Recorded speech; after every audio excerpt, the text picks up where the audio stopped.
Kalvarigi Akiba maphamdo Kalvarigi Akiba maphamdo Tamthina otpikhi Aigi Jishubu Tamthina otpikhi Aigi Jishubu Shida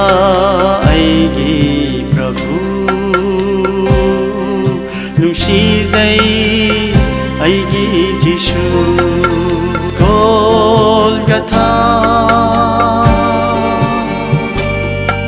Lugangi Chingolo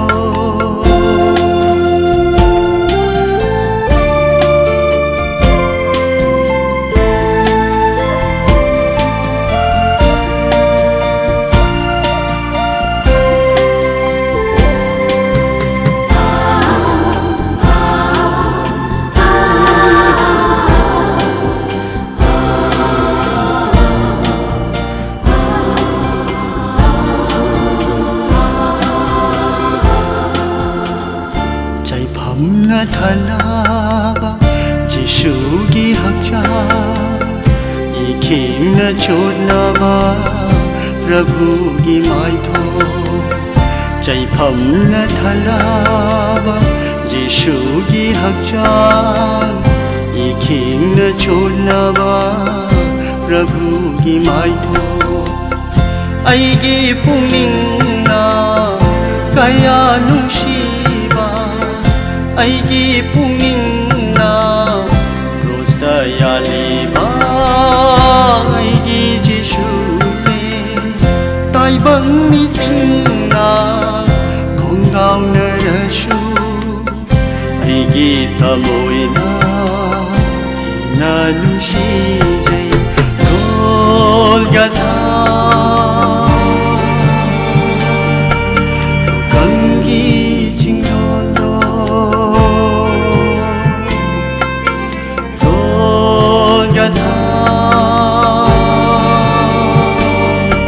Lugangi Chingolo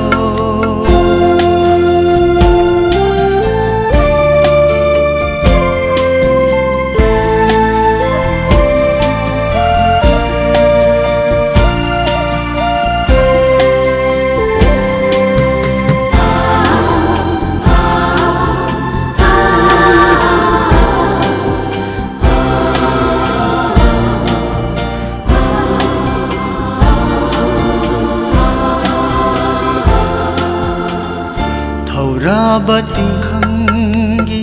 luhu badudagi tarak pairito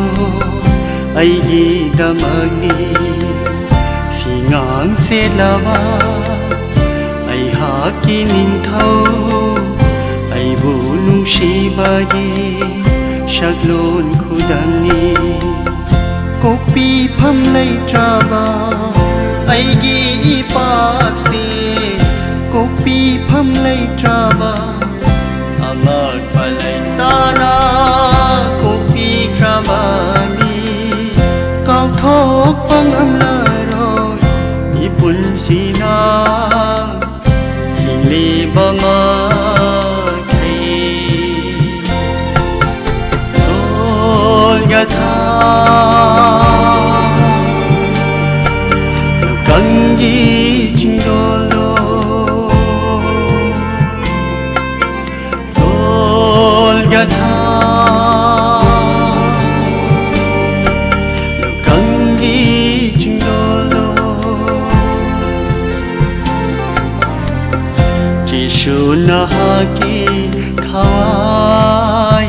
kathok pamni Kalvarigi Akiba maphamdo Kalvarigi Akiba maphamdo Tamthina otpikhi Aigi Prabhu Tamthina otpikhi Aigi Prabhu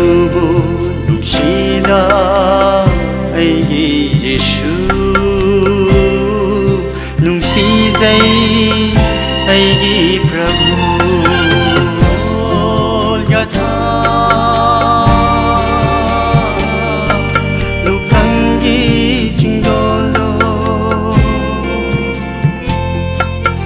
ꯈꯪꯈꯤ